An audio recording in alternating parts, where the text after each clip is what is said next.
Hello everyone.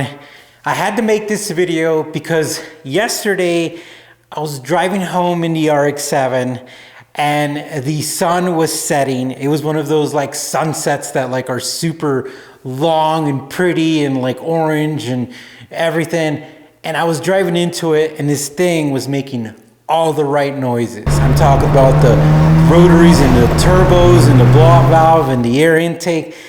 And I was like, holy moly, this is one of the coolest cars, hands down. So I actually had a 1991 Mazda RX-7 Turbo 2 with a 13B rotary engine.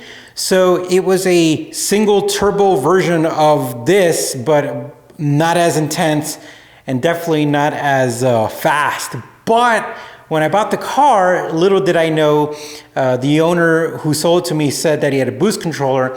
I really didn't know anything about cars at that time, so I was like, cool. And I drove that thing for, I don't know, maybe a couple months till the engine went. I remember I raced like one of the brand new Mustang 5.0s that came out, and the guy was laughing at me, and then when I beat him, I was like, man, this car is amazing. But again, it blew up, and at that time, rotaries were even more of a mystery, so I sold it. So fast forward now, why did I buy the RX-7? So I bought the RX-7 because I've always heard of them. They were a mystery to me. They're beautiful. They have a cult following. They have a huge community. They've been in movies, and they just simply sound cool.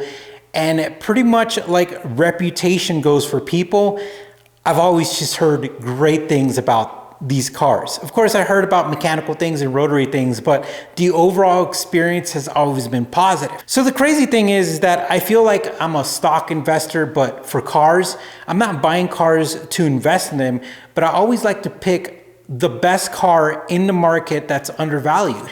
And I actually called it because if you look at any valuation chart out there, these were pretty low, and I would say they were starting to creep up for like an exceptional one, which this one is mind-blowing condition, guys. Like, not only that, I just got the wheels repowder coated. So long story short, I knew this is a car I wanted to experience, and it's a good time to buy it, so I did. And let me tell you, I'm really thinking it is not only the underdog of the 90 JDMs, but it might actually be the best of a lot of worlds. A lot of the JDM cars weren't lightweights, and I think that Mazda was one of the few people who really went after the lightweight factor. If you think about race cars in any type of like racing world or whatever you want to call it, NASCAR, Formula One, IMSA racing, weight is like literally one of those main specifications that people look at when they're building a race car. Even like the multi-million, tens of $1 million Formula One car, weight is an important factor.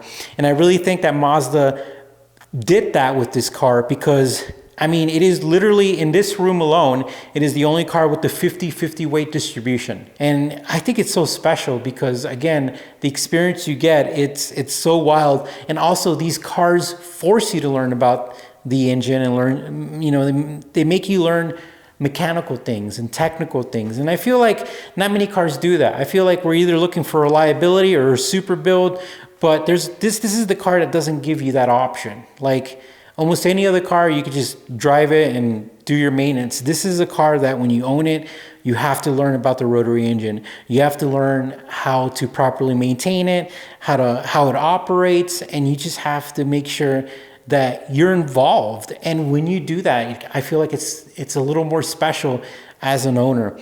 And again, the way that it drives, guys, the noises that it makes, the cool thing about it, I feel it's just a novelty in like for the brain. Because every day we hear inline 6, V6, V8, inline 4, like, but when you get a turbo sound with the rotary sound, it's magical. And that's when I realized that this is truly one of the coolest cars. When I got this car, I really didn't take a moment to give it, you know, to give it justice, to tell people how cool these cars are. And now that I've driven it and had some time and worked on it, like, it's like, even after the work I've done on it, I feel like I'm still falling in love with this car, and it hasn't worn off the excitement every time I drive. All right, guys, thanks for watching. I appreciate it. You take care, stay safe, and we'll talk to you soon.